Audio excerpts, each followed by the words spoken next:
Okay, let's continue again. Theorem 14, if two tangents intersect in the exterior of a circle, then the measure of the angle formed is 1/2 the positive difference of the measures of the intercepted arcs. So in this theorem, so what we're going to solve now is the arcs and the angles. So kanina, segments lang. Yung isang buo times isa nasa labas. So yung nasa loob times na yung product ng nasa loob. So those are the theorems kanina. Sa mga segment lang, length ng segment. So haba lang. Okay, this time ito naman yung measurement ng arc. So 'di ba? What we've discussed before. So arcs are measured in terms of degrees as well as the angles. Okay, so theorem number 14. Okay, so we have two tangents. Okay, the tangents are yung KQ at saka HQ or QH. Okay lang magkabaliktad ang letters. Okay, so in this case, so naka-form tayo ng angle dito. And then yun yung hahanapin natin. So how are we going to find the measure of that angle? Okay, so 'di ba nung nag-draw tayo ng dalawang tangent, so na-divide yung circle into two arcs. The first one is minor arc. Obviously minor yan, less than 180. And the other one is the major arc. Yan, so hindi lang perfect yung pag-curve ko. Okay, so ayan, that's the major and the minor arc. So yun yung gagamitin natin to find the measurement of this angle. Yan, itong angle na to. So that's angle KQH. Ito yan, angle KQH. So paano daw yon? Okay, yung sukat daw ng KJH, itong naka-red. Ito. So that is the measure of that's KJH. And then minus the KH. Alin yung KH, 'di ba? Itong blue. Okay, pag napag-minus natin siya, i-divide natin sa 2 or i-multiply sa 1/2. So that will be the measurement of that angle. Yan. Okay. So let's say bigay tayo ng kunwari sukat lang. Okay, this one is kahit isa lang ang bigay. This one is 100 for example. Itong blue na to. Ayan, let's say itong blue is 100. And 100 degrees. So, kaya na nating makuha yung measurement ng angle na to. So, why? Kasi, ang involved lang naman dito is yung buong circle, di ba? So, kung ang minor arc natin is 100, obviously, kaya natin makuha yung sukat ng major arc. And that is, di ba? 360 minus 100. So, ang buong circle is 360. I-minus natin yung 100. Okay, 100. So, that will be 260. Yan. 260. Yan. So, yun. Pwede na natin i-minus. So, dito, okay, 1/2. Okay, times yung ating KJH. And that's 260. Okay, minus 100. Okay, 260 minus 100 is 160. Yan, dumagpas na. Okay, and then i-multiply natin sa 1/2. So what is 1/2 of 160? That is 80, diba? So the answer is here is 80. Yan, lagay ko dito. Okay, this one is 80 degrees. Okay, so that's the solution there. So again, major arc minus minor arc, divide 2, that is 80 degrees. So the measurement of angle sa exterior point.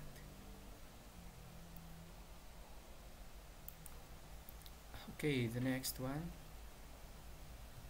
Okay, that's theorem number 14. So let's go to theorem number 15. Okay, kanina dalawang tangent, ngayon naman isang tangent. Okay, this time isang tangent and isang secant. Okay, the yellow and the green one. Okay, so dito naman still ang hahanapin natin is the measurement of this angle. Siyempre ang involved dito is yung sukat ng arc na to, and then still yung arc na nasakop din sa kabilang side. Yan. Okay, di ba? Kanina ano yung concept natin doon? Okay, the concept is pag yung sukat nito, then minus natin sa sukat nito, kakalahatiin natin para makuha yung sukat nitong angle na to. Yan, that's the concept there. So yun lang, ganun lang. Basta yung nasasakop ng yung dalawang arcs nasakop nung ating line, it could be tangent or secant.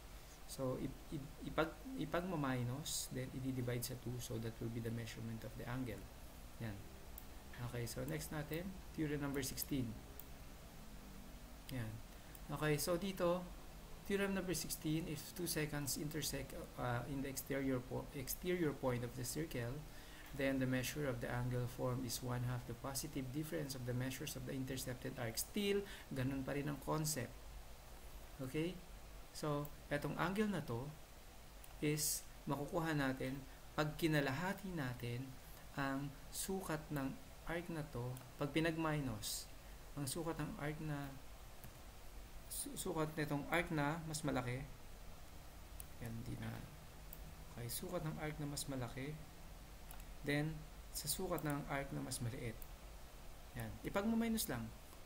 So, kung ano man ang sukat nito, okay, then, i-minus sa sukat nito, yun na ba yung sagot? Hindi pa. I-divide pa natin sa 2 para makuha yung sukat nito.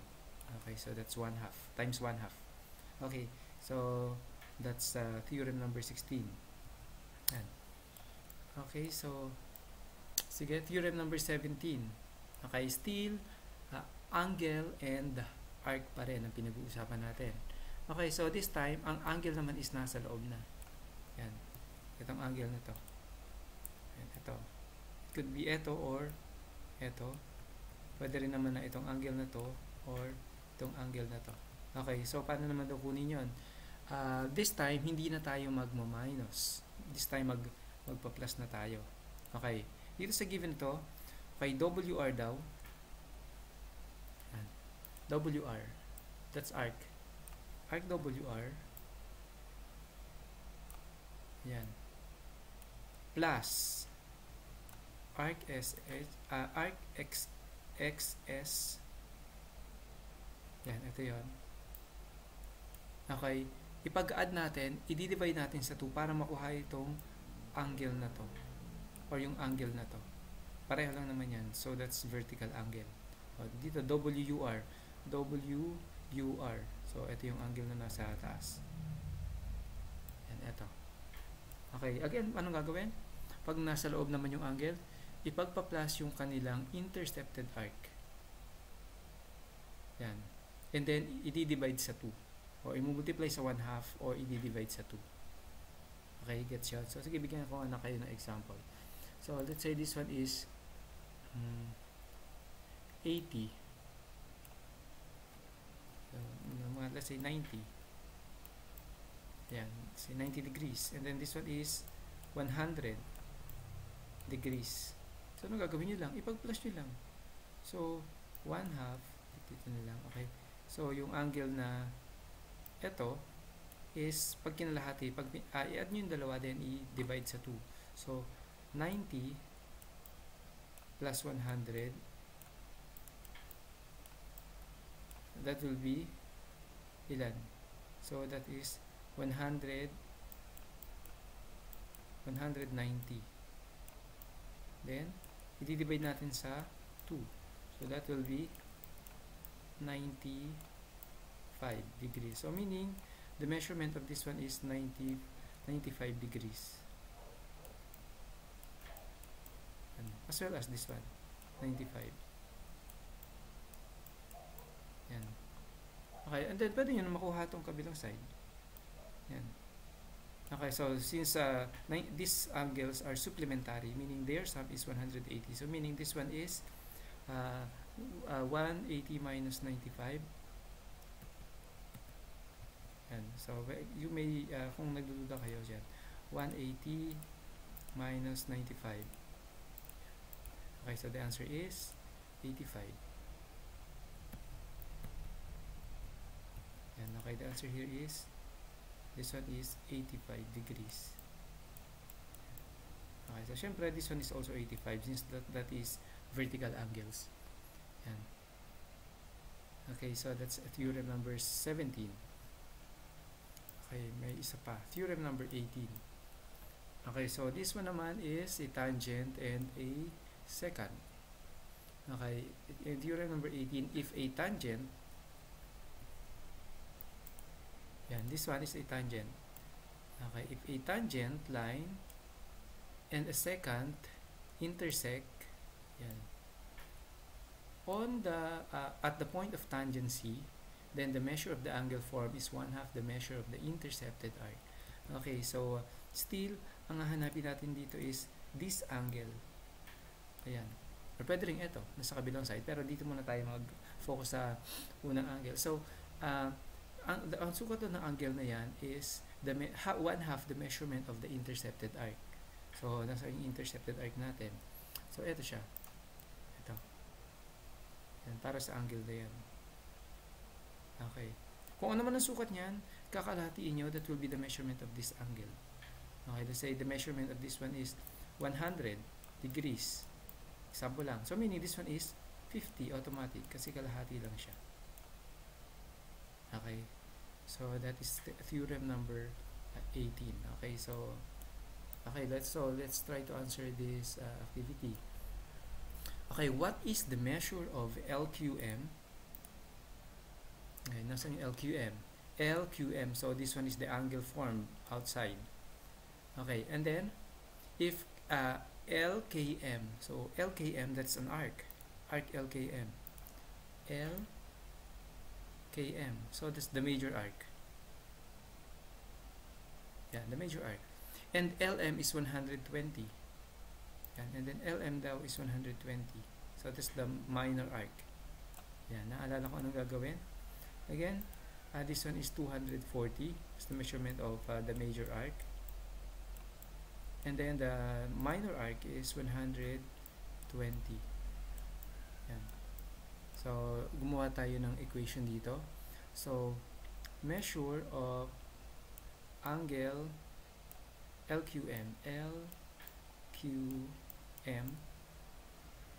is equals to, diba, anong gagawin? The major arc arc LKM, sorry, yan, arc LKM minus arc LM. Diba, ano ginawa? I-multiply natin sa 1/2 or i-divide sa 2. Same lang yan. Multiplied by 1/2 or divide 2. Okay, so then let's put the actual measurements or the given. So 240, okay, 240 minus LM is 120. Okay, divide natin sa 2. So 240 minus 120, so that will be 120. Okay, divide natin sa 2. So the final answer is 60. That's correct. Okay, so meaning the measurement of angle LQM, okay, LQM, this one outside, is equals to 60 degrees. Okay, so next natin is example number 2. Double lang. Okay, example number, paulit-ulit. Ayan, mali. Okay, so example number 4. Actually, nagkamali dun sa ano. Wait lang. Example number 2.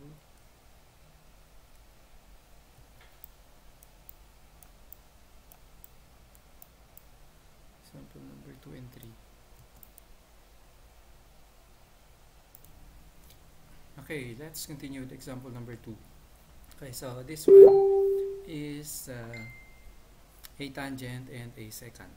Yan. So, ganun pa rin. Our basis is the arcs. Kung saan nasakop ng dalawang lines yung the intercepted arcs. Okay, so obviously ang arcs na kailangan natin is eto, and then etong arc na to.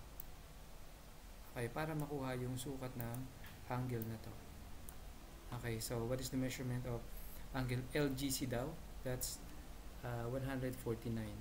Okay, so meaning the measurement of IMC pala.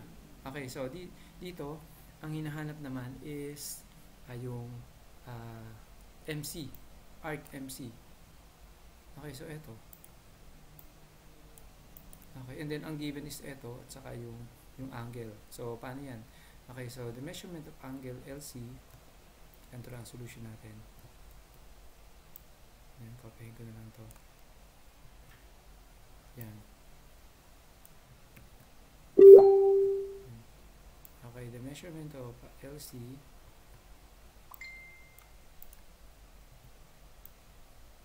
okay,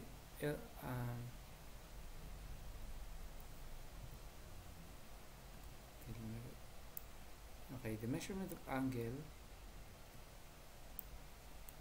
okay equals to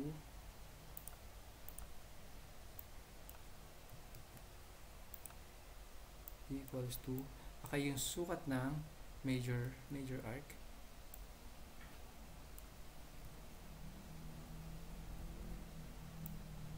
okay, then minus, diba, minus yun, minus yung measurement ng minor arc.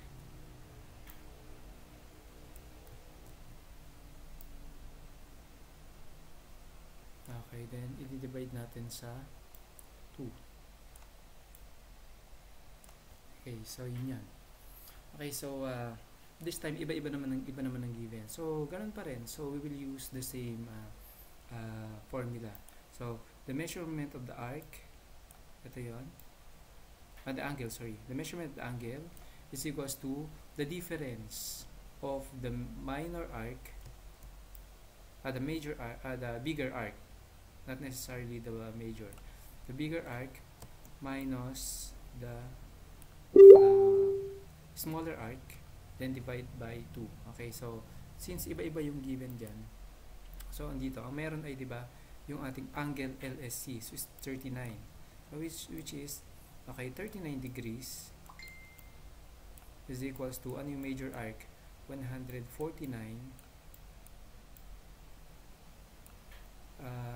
minus unknown, si MC, diba? Yung hinahanap. So let's say this one is X.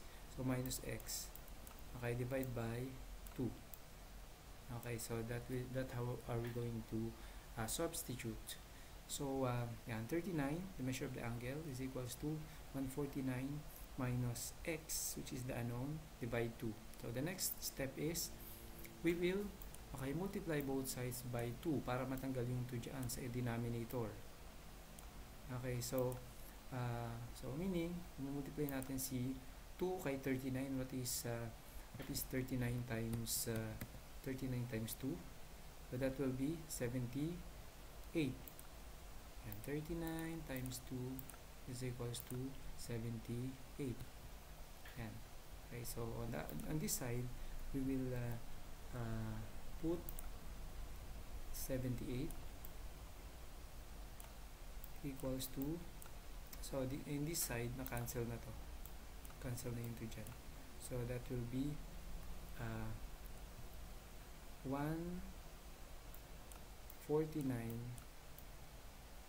minus X. Yan. Okay, so next step is we will transpose. Okay, so magiging 78 minus 149 is equals to negative X. And what is negative X? Yan. So 149 minus 78. Okay, so adding integers. So pag unlike sign, so we will subtract. Okay, so 149 minus 78, so that will be 149 minus 78, so that is 71. So that will be, okay, negative 71 is equals to negative x. Yan. Okay, so we will multiply both sides by negative 1 kasi may negative si x. That will be 71 is equals to x, or x is equals to 71.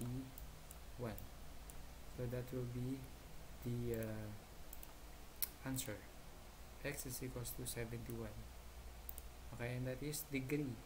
Since okay, ano yung x na yan? So that will be MC, the length, the measurement of angle MC. Yan. So dito, this one is 149. Okay, and then this one is the smaller arc is 71. And then the angle formed outside is ilan yan degrees? 39. Yan. Kung gusto niyo i-check, pwede. 149 minus 71. Pag dinivide nyo sa 2, that is 39. Okay, so that's activity 2.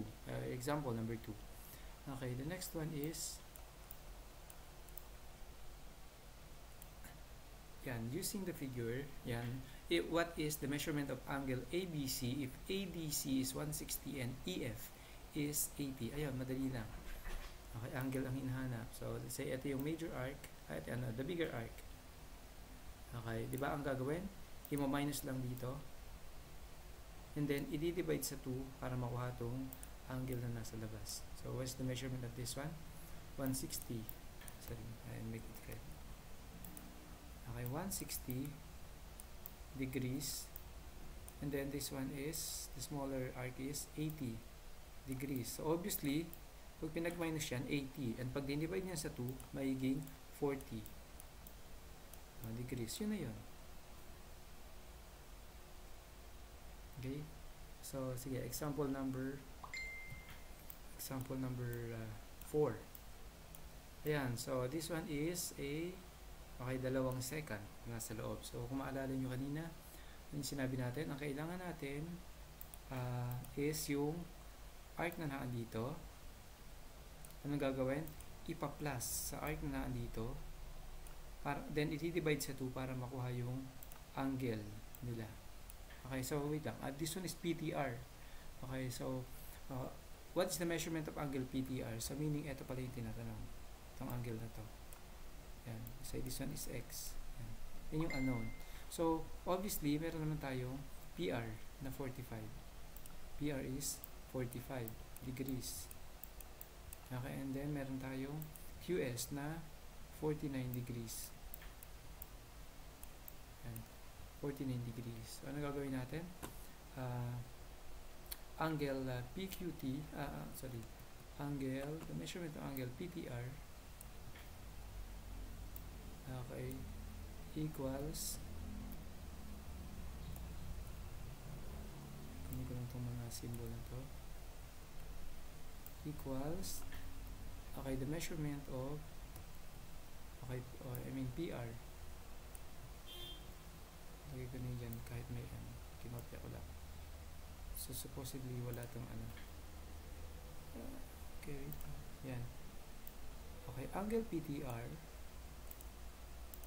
is equal to PR. Anong gagawin? Plus, diba? Plus QS.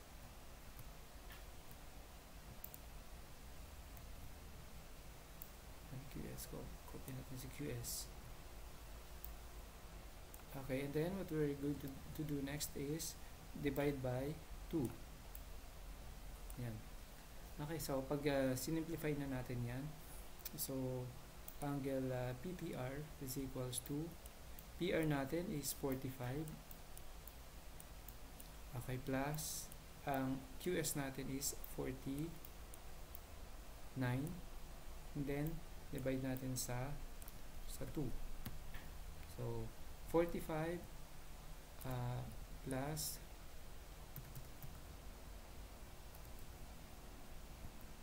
45 plus 49, so 94, i-divide natin sa 2.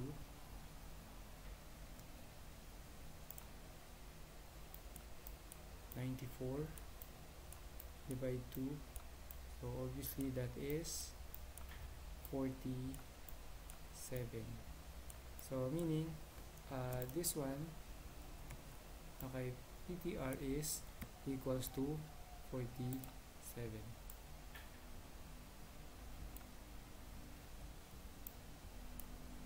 Okay, angle PTR, or the measurement of angle PTR is 47 or 47 degrees. Tignan natin degrees, don't forget the unit measurement. Okay, so that's it, number 4. And let's see if meron pa. Okay, meron pa, number 5. Ito yon, yung what is the measurement of OQP.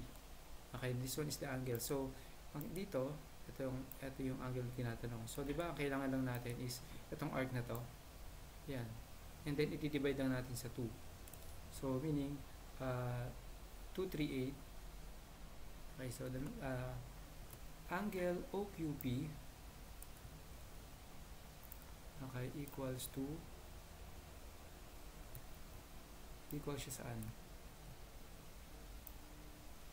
Sa ONQ divide 2. Diba? The measurement of the arc ONQ, okay, i-divide natin sa 2. Yung ONQ, sorry, baliktad tayo, so erase.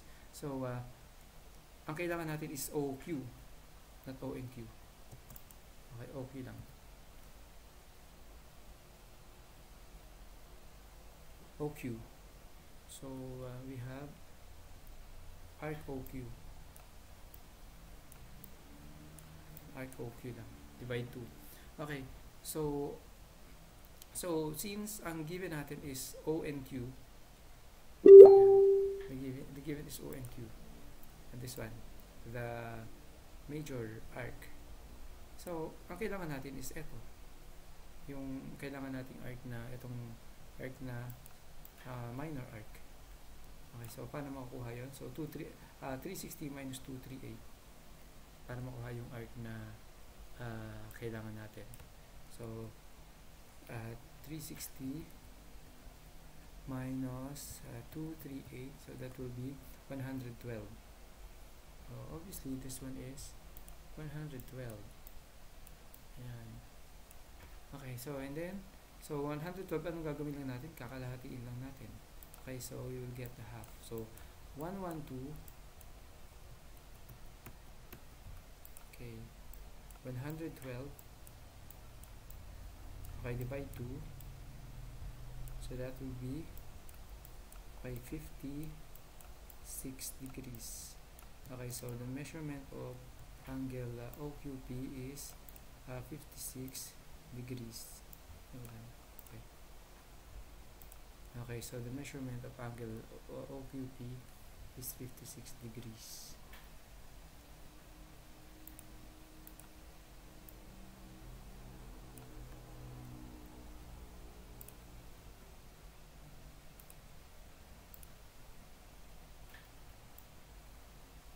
Okay, so that will be our final answer.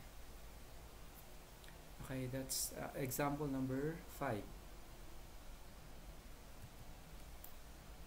Okay, so no more, so that's it.